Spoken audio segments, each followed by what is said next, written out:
This story is for those who walk through the coldness of the world every day, yet still choose to smile, who judge not by clothes, but by the strength in someone's heart, and for those who can see a dream even in someone's torn shoes. Matthew Cole was a simple boy, born and raised in the Bronx, son of a laborer mother. Life had always been tough.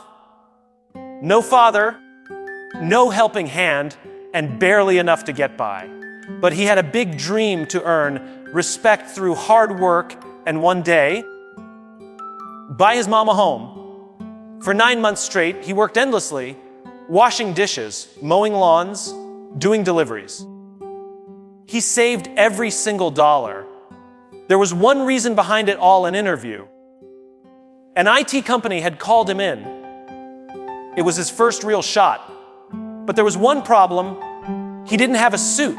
The interview was the next day. So he walked into an expensive boutique on Fifth Avenue. The moment he stepped inside, it felt like a different world. Bright lights, polished racks filled with Italian suits, and an air that reeked of luxury and status. He walked in slowly, clutching an old envelope.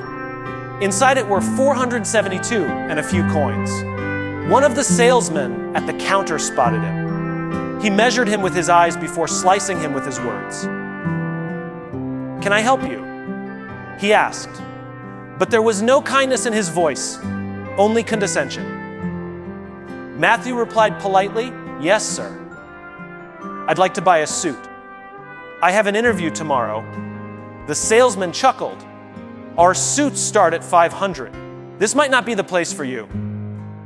Matthew smiled gently. "I have cash. I just want something decent." Another salesman chimed in mockingly, "Try a thrift store, bro. We don't do layaway here." Ignoring the humiliation, Matthew walked toward the clearance rack. He picked out a navy blue suit. Not the latest model, but clean and professional. The price tag read $4,460. He walked back to the counter and opened his envelope. He started counting bills carefully, handling every coin with respect. The salesman laughed. "Are you seriously counting coins right now?" Matthew looked him in the eye and said softly, "This is 9 months of my hard work." But to them, it was all just a joke. They kept laughing like they were watching some street circus. Matthew picked up the suit, heartbroken, but pride still intact. He turned to leave.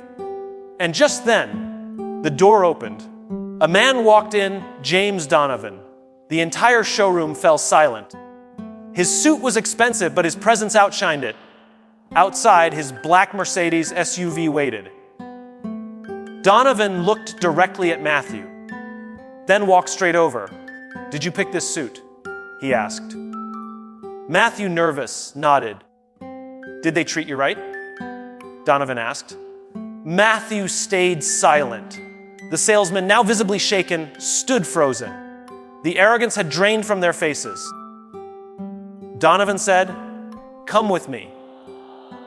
He led Matthew into the VIP fitting room, called in a tailor, give him a full fitting. Tie, shoes, the works. "The bill's on me."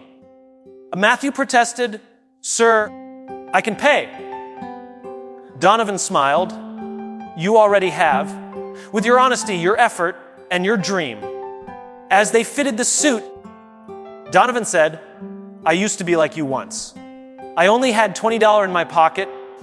An old tailor helped me, told me, 'One day, you'll run the world.' His belief changed my life." Donovan handed him a card. "This is the address of my foundation. Come tomorrow morning. There's an entry-level position and training. Just don't give up." The next day, Matthew walked into that glass tower in his new suit. He got the job. He worked relentlessly. Every face felt unfamiliar, but his determination made him belong. 3 years later, he became the head of outreach at the foundation. He launched his own program, Second Stitch, a service that gave free suits and interview training to those in need.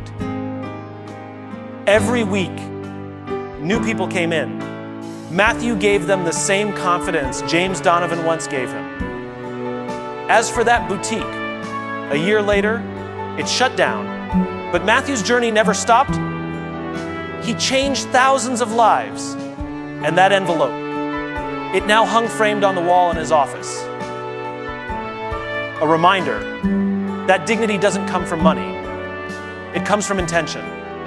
If this story touched your heart, then please, a like, share, and subscribe to the channel, so every story that inspires someone to rise again finds its way to you.